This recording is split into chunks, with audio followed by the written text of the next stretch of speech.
ನಮಸ್ಕಾರ ವೀಕ್ಷಕರೇ ಭಾರತದ ನಕ್ಷೆಯನ್ನು ಒಮ್ಮೆ ಗಮನವಿಟ್ಟು ನೋಡಿ. ಈಶಾನ್ಯ ಭಾರತದ 7 ಸಹೋದರಿ ರಾಜ್ಯಗಳು ಅಸ್ಸಾಂ, ಮಣಿಪುರ್, ನಾಗಾಲ್ಯಾಂಡ್ ಇತ್ಯಾದಿ ಭಾರತದ ಮುಖ್ಯ ಭೂಭಾಗಕ್ಕೆ ಸೇರಿಕೊಂಡಿರುವುದು ಕೇವಲ ಕೋಳಿಯ ಕತ್ತಿನಾಕಾರದ ಒಂದು ಸಣ್ಣ ಭೂಪ್ರದೇಶದ ಮೂಲಕ. ಇದನ್ನೇ ನಾವು ಚಿಕನ್ ನೆಕ್ ಅಥವಾ ಸಿಲಿಗುರಿ ಕಾರಿಡಾರ್ ಅಂತ ಕರಿತೀವಿ. ಇದು ಕೇವಲ 22 ಕಿಲೋಮೀಟರ್ ಅಗಲ ಇದೆ. ಒಂದು ವೇಳೆ ಯುದ್ಧ ನಡೆದಾಗ ಅಥವಾ ದೊಡ್ಡ ಗಲಭೆ ನಡೆದಾಗ ಈ 22 ಕಿಲೋಮೀಟರ್ ಜಾಗವನ್ನು ಕತ್ತರಿಸಿಬಿಟ್ರೆ ಇಡೀ ಈಶಾನ್ಯ ಭಾರತ ನಮ್ಮ ಕೈ ತಪ್ಪಿ ಹೋಗುತ್ತೆ. ಇದನ್ನೇ ಟಾರ್ಗೆಟ್ ಮಾಡಿರೋದು ನಮ್ಮ ಬದ್ಧ ವೈರಿ ಪಾಕಿಸ್ತಾನ.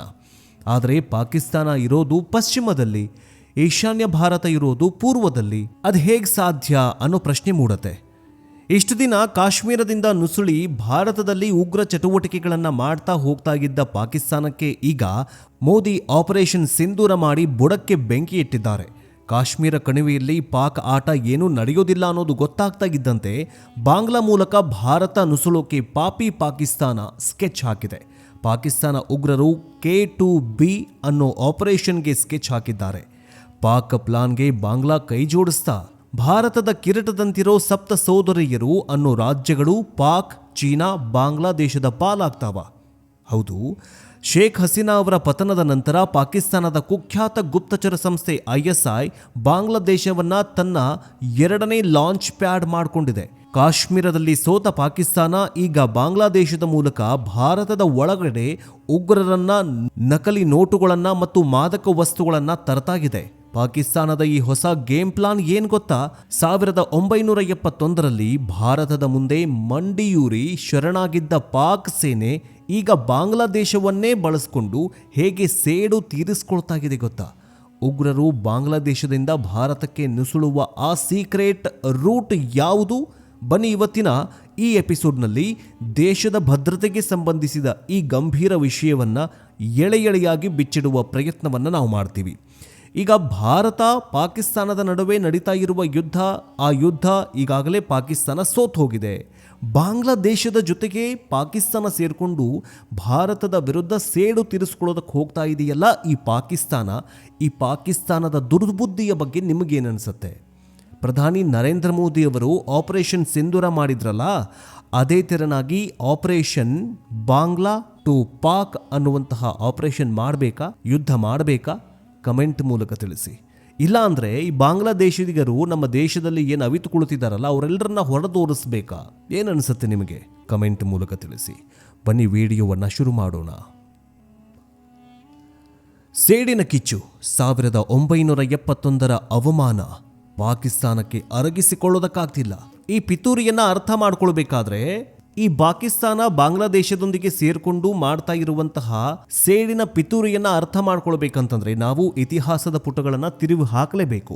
1971 ಡಿಸೆಂಬರ್ 16 ಬಾಂಗ್ಲಾದೇಶ ವಿಮೋಚನಾ ಯುದ್ಧದ ಅಂತ್ಯ. 93,000 ಪಾಕಿಸ್ತಾನಿ ಸೈನಿಕರು ಭಾರತೀಯ ಸೇನೆಯ ಮುಂದೆ ಶರಣಾಗಿದ್ರು. ಜನರಲ್ ನಿಯಾಜಿ ತಲೆ ತಗ್ಗಿಸಿ ಸಹಿ ಹಾಕಿದ್ದ. ಇದು ಪಾಕಿಸ್ತಾನಕ್ಕೆ ಆದ ಅತಿ ದೊಡ್ಡ ಅವಮಾನ. ಅಂದಿನ ಪಾಕಿಸ್ತಾನದ ಸರ್ವಾಧಿಕಾರಿ ಜುಲ್ಫಿಕರ್ ಅಲಿ ಭುಟ್ಟೋ ಮತ್ತು ಜನರಲ್ ಜಿಯಾ ಉಲ್ ಹಕ್ ಒಂದು ಶಪಥ ಮಾಡ್ತಾರೆ. ಭಾರತದ ಸೇನೆಯನ್ನ ನೇರ ಯುದ್ಧದಲ್ಲಿ ಸೋಲಿಸಲು ಸಾಧ್ಯವಿಲ್ಲ. ಆದ್ದರಿಂದ ನಾವು ಭಾರತಕ್ಕೆ ಬ್ಲೆಡ್ ಇಂಡಿಯಾ ವಿತ್ 1000 ಕಟ್ಸ್, ಭಾರತಕ್ಕೆ 1000 ಗಾಯಗಳನ್ನು ಮಾಡಿ ರಕ್ತ ಹರಿಸುವ ನೀತಿಯನ್ನ ಅನುಸರಿಸುತ್ತೇವೆ ಅಂತ ಹೇಳಿದರು. ಇದರ ಭಾಗವಾಗಿಯೇ ಮೊದಲು ಕಾಶ್ಮೀರದಲ್ಲಿ ಉಗ್ರವಾದ ಶುರು ಮಾಡ್ತಾರೆ. ನಂತರ ಪಂಜಾಬ್ನಲ್ಲಿ ಖಲಿಸ್ತಾನ್ ಚಳುವಳಿ ಬೆಂಬಲ ನೀಡುತ್ತಾರೆ. ಇದನ್ನ K2 Kashmir to Khalistan plan ಎನ್ನಲಾಗಿತ್ತು. ಈಗ ಇದಕ್ಕೆ B ಸೇರಿಸಿಕೊಂಡಿದೆ ಪಾಕಿಸ್ತಾನ. ಇದೇ K2B, ಅರ್ಥಾತ್ ಕಾಶ್ಮೀರ, ಖಲಿಸ್ತಾನ ಮತ್ತು ಬಾಂಗ್ಲಾದೇಶ. ಬಾಂಗ್ಲಾದೇಶದ ಮೂಲಕ ಭಾರತದ ಪೂರ್ವ ಗಡಿಯಲ್ಲಿ ಅಶಾಂತಿ ಸೃಷ್ಟಿಸುವುದು ಪಾಕಿಸ್ತಾನದ ದೀರ್ಘಕಾಲದ ಪ್ಲಾನ್ ಆಗಿತ್ತು. ಶೇಖ್ ಹಸೀನಾ ಇದ್ದಾಗ ಈ ಪ್ಲಾನ್ ಸ್ವಲ್ಪ ತಣ್ಣಗಾಗಿತ್ತು.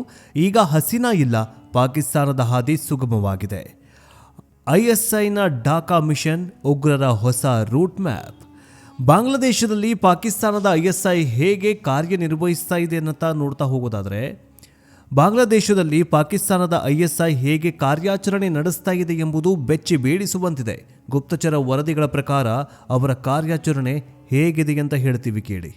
ನೇಮಕಾತಿ. ಬಾಂಗ್ಲಾದೇಶದ ಗ್ರಾಮೀಣ ಭಾಗಗಳಲ್ಲಿ ಮತ್ತು ರೋಹಿಂಗ್ಯಾ ನಿರಾಶ್ರಿತ ಶಿಬಿರಗಳಲ್ಲಿ ಬಡ ಯುವಕರನ್ನ ಐಎಸ್ಐ ಏಜೆಂಟರು ಸಂಪರ್ಕ ಮಾಡ್ತಿದ್ದಾರೆ. ಭಾರತದಲ್ಲಿ ಮುಸಲ್ಮಾನರಿಗೆ ಅನ್ಯಾಯವಾಗ್ತಾ ಇದೆ, ಬಾಬ್ರಿ ಮಸೀದಿ ಹೋಯ್ತು ಎಂಬಿತ್ಯಾದಿ ಸುಳ್ಳುಗಳನ್ನು ಹೇಳಿ ಬ್ರೈನ್ ವಾಶ್ ಮಾಡಲಾಗ್ತಾ ಇದೆ. ಅವರಿಗೆ ಹಣದ ಆಮಿಷ ಒಡ್ಡಿ ಉಗ್ರ ಸಂಘಟನೆಗಳಿಗೆ ಸೇರಿಸಿಕೊಳ್ತಿದ್ದಾರೆ. ಇನ್ನು ತರಬೇತಿ. ಹಿಂದೆ ಉಗ್ರರನ್ನ ತರಬೇತಿಗೆ ಪಾಕಿಸ್ತಾನಕ್ಕೆ ಕರೆದೊಯ್ಯಬೇಕಿತ್ತು. ಈಗ ಬಾಂಗ್ಲಾದೇಶದ ಚಿತ್ತಗಾಂಗ್ ಬೆಟ್ಟಗಳಲ್ಲಿ ಮತ್ತು ಸೆಹಲೆಟ್ನ ಕಾಡುಗಳಲ್ಲಿ ರಹಸ್ಯ ಟ್ರೈನಿಂಗ್ ಕ್ಯಾಂಪ್ಗಳನ್ನು ತೆರೆದಿದ್ದಾರೆ. ಇಲ್ಲಿ ಪಾಕಿಸ್ತಾನದ ನಿವೃತ್ತ ಸೇನಾಧಿಕಾರಿಗಳು ಬಾಂಬ್ ತಯಾರಿಸೋದು, ಗನ್ ಬಳಸೋದು, ಗಡಿ ನುಸುಳೋದು ಹೇಗೆ ಅಂತ ಕಲಿಸ್ಕೊಡ್ತಾ ಇದ್ದಾರೆ. ಇನ್ನು ಸಂಘಟನೆಗಳು. ಪಾಕಿಸ್ತಾನ ನೇರವಾಗಿ ತನ್ನ ಹೆಸರನ್ನು ಎಲ್ಲೂ ಕೂಡ ಬಳಸ್ಕೊಳ್ತಾ ಇಲ್ಲ. ಬದಲಾಗಿ ಬಾಂಗ್ಲಾದೇಶದ ಸ್ಥಳೀಯ ಉಗ್ರ ಸಂಘಟನೆಗಳಾಗಿರೋ ಹುಜ್ಜಿ ಅಂತಂದ್ರೆ ಹರ್ಕತ್ ಉಲ್ ಜಹೀದ್ ಅಲ್ ಇಸ್ಲಾಮಿ ಮತ್ತು ಜೆಎಂಬಿ ಅಂತಂದ್ರೆ ಜಮಾತ್ ಉಲ್ ಮುಜಾಹಿದ್ದೀನ್ ಬಾಂಗ್ಲಾದೇಶಗಳಿಗೆ ಫಂಡಿಂಗ್ ಮಾಡ್ತಾ ಇದ್ದಾರೆ. ಅಲ್ ಖೈದಾ ಉಪಖಂಡದ ಘಟಕಗಳು ಕೂಡ ಇಲ್ಲಿ ಸಕ್ರಿಯವಾಗಿವೆ. ಇನ್ನು ಭಾರತ ಮತ್ತು ಬಾಂಗ್ಲಾದೇಶ 4096 ಕಿಲೋಮೀಟರ್ ಉದ್ದದ ಗಡಿಯನ್ನು ಹಂಚಿಕೊಂಡಿದೆ. ಇದು ಪ್ರಪಂಚದ 5ನೇ ಅತಿದೊಡ್ಡ ಗಡಿ. ಇದರಲ್ಲಿ ಎಷ್ಟೋ ಭಾಗ ನದಿ, ಜೋಗು ಪ್ರದೇಶಗಳು ಮತ್ತು ದಟ್ಟ ಕಾಡುಗಳಿಂದ ಆವೃತವಾಗಿದೆ. ಇಲ್ಲಿ ಫಿನ್ನಿಂಗ್ಸ್ ಅಂದರೆ ಬೇಲಿ ಹಾಕುವುದು ಕಷ್ಟ. ಇದನ್ನೇ ಐಎಸ್ಐ ಬಳಸ್ಕೊಳ್ತಾ ಇದೆ. ದಂಧೆ ನಡೆಯೋದು ಹೆಂಗೆ? ಏಜೆಂಟ್ಸ್ ಕನ್ವರ್ಟ್ ಆಗ್ತಾ ಇದ್ದಾರೆ. ಗಡಿಯ ಎರಡೂ ಬದಿ ಅಂದರೆ ಭಾರತ ಮತ್ತು ಬಾಂಗ್ಲಾ ದಲ್ಲಾಳಿಗಳಿದ್ದಾರೆ. ಒಬ್ಬ ವ್ಯಕ್ತಿಯನ್ನ ಗಡಿ ದಾಟಿಸೋದಕ್ಕೆ 5ರಿಂದ 20 ಸಾವಿರ ರೂಪಾಯಿಯನ್ನು ಪಡಿತಾರೆ.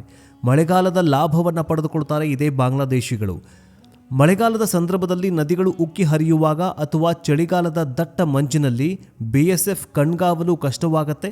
ಆಗ ದೋಣಿಗಳ ಮೂಲಕ ಅಥವಾ ಸುರಂಗಗಳ ಮೂಲಕ ಉಗ್ರರು ಒಳಗೆ ಅಂದರೆ ಭಾರತದ ಒಳಗೆ ತಳ್ಳಲಾಗತ್ತೆ.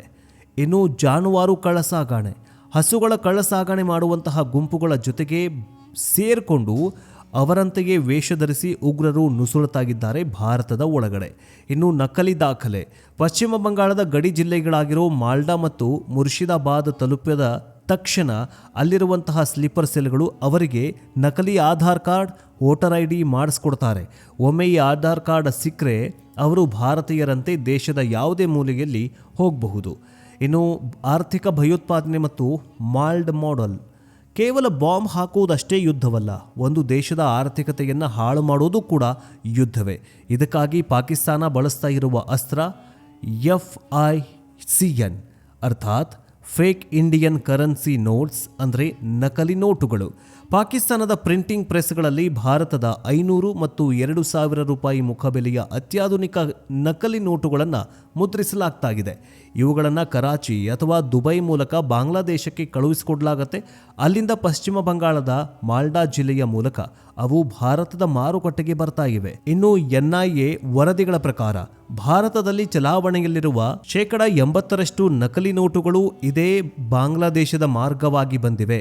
ಇದರ ಉದ್ದೇಶ ಭಾರತದ ರೂಪಾಯಿ ಮೌಲ್ಯವನ್ನ ಕುಸಿಯುವಂತೆ ಮಾಡೋದು ಮತ್ತು ಆ ಹಣವನ್ನ ಭಯೋತ್ಪಾದನೆಗೆ ಬಳಸೋದು ಆಗಿದೆ. ಇನ್ನು ಸೈಲೆಂಟ್ ಇನ್ವೆಸ್ಟಿಗೇಷನ್. ಡೆಮೋಗ್ರಾಫಿಕ್ ಬದಲಾವಣೆಯಾಗ್ತಾ ಇದೆ. ಉಗ್ರರಿಗಿಂತ ದೊಡ್ಡ ಅಪಾಯ ಅಂತಂದರೆ ಜನಸಂಖ್ಯಾ ಸ್ಫೋಟ ಅಥವಾ ಡೆಮೋಗ್ರಾಫಿ ಆಕ್ರಮಣ.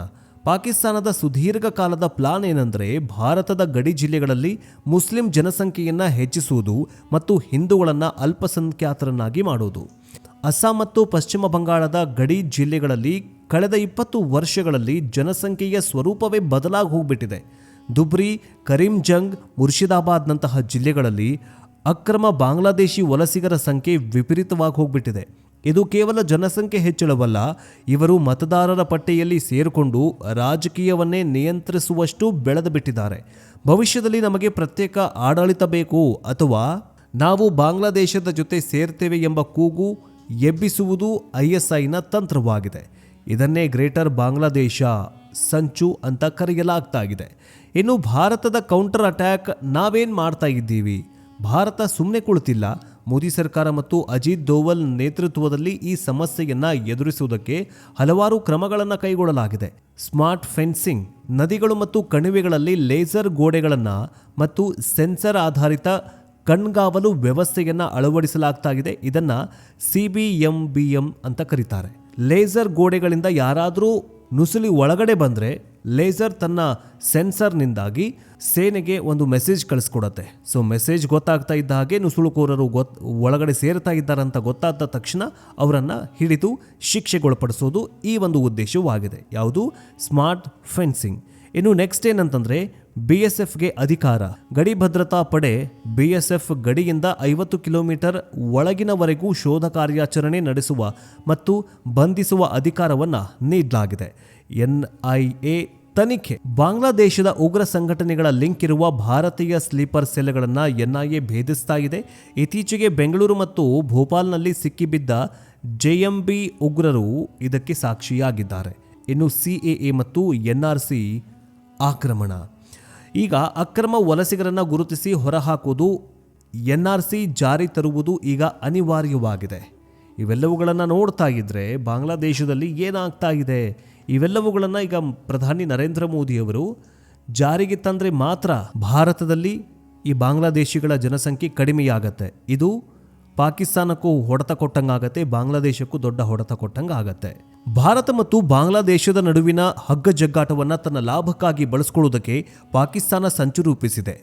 ಬಾಂಗ್ಲಾದೇಶದಲ್ಲಿ ಉಂಟಾದ ಇತ್ತೀಚಿನ ರಾಜಕೀಯ ಕ್ರಾಂತಿಯ ನಂತರ ISI ಮತ್ತು ಲಷ್ಕರ್-ಇ-ತೊಯ್ಬಾ ಮತ್ತು ಜೈಷ್-ಎ-ಮೊಹಮ್ಮದ್ ಸೇರಿದಂತೆ ಪಾಕಿಸ್ತಾನದ ಮೂಲದ ಭಯೋತ್ಪಾದಕ ಗುಂಪುಗಳು ಈ ಪ್ರದೇಶಗಳಲ್ಲಿ ಸಕ್ರಿಯವಾಗಿವೆ ಅಂತ ಮಾಹಿತಿ ಲಭ್ಯವಾಗಿದೆ. ಬಾಂಗ್ಲಾದೇಶದ ಮೂಲಕ ಅವು ಭಾರತದೊಳಗಡೆ ನುಸುಳೋದಕ್ಕೆ ಪ್ಲಾನ್ ಮಾಡಿವೆ ಅಂತ ಹೇಳಲಾಗ್ತಿದೆ. ಮೂಲಗಳ ಪ್ರಕಾರ ಅಸ್ಸಾಂ, ತ್ರಿಪುರಾ ಮತ್ತು ಪಶ್ಚಿಮ ಬಂಗಾಳದ ಮೂಲಕ ಭಾರತಕ್ಕೆ ನುಸುಳೋದಕ್ಕೆ ಹಲವಾರು ಭಯೋತ್ಪಾದಕರು ಪಾಕಿಸ್ತಾನಿ ಏಜೆಂಟ್ಸ್ಗಳಿಂದ ತರಬೇತಿ ಪಡೆದಿದ್ದಾರೆ ಎನ್ನಲಾಗಿದೆ. ಬಡ ಸಮುದಾಯಗಳು ಮತ್ತು ರೋಹಿಂಗ್ಯಾ ನಿರಾಶ್ರಿತರು ಸೇರಿದಂತೆ ಬಾಂಗ್ಲಾದೇಶದ ದುರ್ಬಲ ಜನರಿಗೆ ಜಿಹಾದ್ನಲ್ಲಿ ಭಾಗವಹಿಸಲು ಮತ್ತು ಭಾರತಕ್ಕೆ ಪ್ರವೇಶ ಮಾಡೋದಕ್ಕೆ ಹಣದ ಆಮಿಷವನ್ನು ಒಡ್ಡಲಾಗಿ ಅವರನ್ನು ಭಯೋತ್ಪಾದಕರಂತೆ ಬಳಸ್ಕೊಳ್ಳೋದಕ್ಕೆ ಪಾಕಿಸ್ತಾನ, ಬಾಂಗ್ಲಾದೇಶ ಮುಂದಾಗಿದೆ ಅಂತ ಹೇಳಲಾಗ್ತಿದೆ. ಬಾಂಗ್ಲಾದೇಶದಲ್ಲಿ ಇತ್ತೀಚೆಗೆ ನಡೆದ ರಾಜಕೀಯ ಕ್ರಾಂತಿಯ ನಂತರ ISI ಮತ್ತು ಪಾಕಿಸ್ತಾನದ ಮೂಲದ ಭಯೋತ್ಪಾದಕ ಗುಂಪುಗಳು ಲಷ್ಕರ್-ಇ-ತೊಯ್ಬಾ, ಜೈಷ್-ಎ-ಮೊಹಮ್ಮದ್ ಎರಡೂ ಪ್ರದೇಶಗಳಲ್ಲಿ ಸಕ್ರಿಯವಾಗಿವೆ ಅಂತ ವರದಿಯಾಗಿದೆ. ಪಾಕಿಸ್ತಾನದ ಭಯೋತ್ಪಾದಕ ಸಂಘಟನೆಗಳು ಜಮಾತ್ ಉಲ್ ಮುಜಾಹಿದೀನ್ ಬಾಂಗ್ಲಾದೇಶ್ ಮತ್ತು ಉನ್ಸಾರುಲ್ಲಾ ಬಾಂಗ್ಲಾ ತಂಡ ಮತ್ತು ಹಿಜ್ಬ್ ಉತ್ ತಹರಕ್ನಂತಹ ಮೂಲಭೂತ ಬಾಂಗ್ಲಾದೇಶಿ ಗುಂಪುಗಳೊಂದಿಗೆ ಸೇರಿಕೊಂಡಿವೆ ಅಂತ ಗುಪ್ತಚರ ಮಾಹಿತಿ ಲಭ್ಯವಾಗಿದೆ. ಈಗಾಗಲೇ ದೇಶದಲ್ಲಿ ಬಾಂಗ್ಲಾದೇಶಿಗಳ ಆಕ್ರಮಣ ಮತ್ತು ವಲಸಿಗರ ಸಂಖ್ಯೆ ಹೆಚ್ಚಾಗ್ತಾ ಇದೆ. ಈಗ ಬಾಂಗ್ಲಾದೇಶಿಗರಿಗೆ ನಾವು ಜಾಗ ಕೊಟ್ಟು ತಪ್ಪು ಮಾಡದ್ವಾ ಅನ್ನುವಂತಹ ಪ್ರಶ್ನೆ ಈಗ ಮೂಡ್ತಾಗಿದೆ. ನೋಡಿದ್ರಲ್ಲ ಪಾಕಿಸ್ತಾನ ಹೇಗೆ K2B ಅನ್ನುವಂತಹ ಆಪರೇಷನ್ ಅನ್ನು ಜಾರಿಗೆ ತಂದಿದೀಗಂತ. ಈಗ ನರೇಂದ್ರ ಮೋದಿಯವರು ಯಾವ ನಿರ್ಧಾರವನ್ನು ತೆಗೆದುಕೊಳ್ತಾರೆ? ಪಾಕಿಸ್ತಾನದ ವಿರುದ್ಧ ಹೋರಾಟ ಮಾಡ್ತಾರೋ ಅಥವಾ ಬಾಂಗ್ಲಾದೇಶದ ವಿರುದ್ಧ ಯುದ್ಧಕ್ಕೆ ಸರ್ವಸನ್ನದ್ಧರಾಗ್ತಾರೋ? ಈಗ ಭಾರತಕ್ಕೆ ತ್ರಿವಳಿ ಕಂಟಕ ಶುರುವಾದಂತೆ ಕಾಣಿಸ್ತಾ ಇದೆ. ಅದೇನೇ ಆಗಲಿ, ಭಾರತದ ವಿರುದ್ಧ ಯಾರೇ ಸೆಡ್ಡು ಹೊಡೆದು ನಿಂತರೂ ಕೂಡ ಭಾರತ ಚಿಟಿಕೆ ಹೊಡೆಯೋದ್ರೊಳಗೆ ಅವರಿಗೆ ಬುದ್ಧಿ ಕಲಿಸೋದಂತೂ ಪಕ್ಕ. ಈಗ ನರೇಂದ್ರ ಮೋದಿ ಅವರ ಸರ್ಕಾರ ಬಾಂಗ್ಲಾದೇಶದ ವಿರುದ್ಧವೂ ಕೂಡ ಹೋರಾಡಬೇಕಾಗಿದೆ. ಪಾಕಿಸ್ತಾನಕ್ಕೆ ತಕ್ಕ ಪಾಠ, ತಕ್ಕ ಶಾಸ್ತಿ ಕಲಿಸ್ಕೊಡ್ಬೇಕಾದಂತಹ ಪರಿಸ್ಥಿತಿ ಅಥವಾ ಅನಿವಾರ್ಯತೆ ನಿರ್ಮಾಣವಾಗಿದೆ. ಯಾವ ನಿರ್ಧಾರವನ್ನು ತೆಗೆದುಕೊಳ್ತಾರೆ ಕಾದು ನೋಡಬೇಕಾಗಿದೆ. ಈಗ ನಿಮಗೇನು ಅನ್ಸುತ್ತೆ ಕಮೆಂಟ್ ಮೂಲಕ ತಿಳಿಸಿ. ನೆಕ್ಸ್ಟ್ ಎಪಿಸೋಡ್ನೊಂದಿಗೆ ಮತ್ತೆ ಭೇಟಿಯಾಗೋಣ. ಜೈ ಹಿಂದ್, ಜೈ ಕರ್ನಾಟಕ, ವಂದೇ ಮಾತರಂ.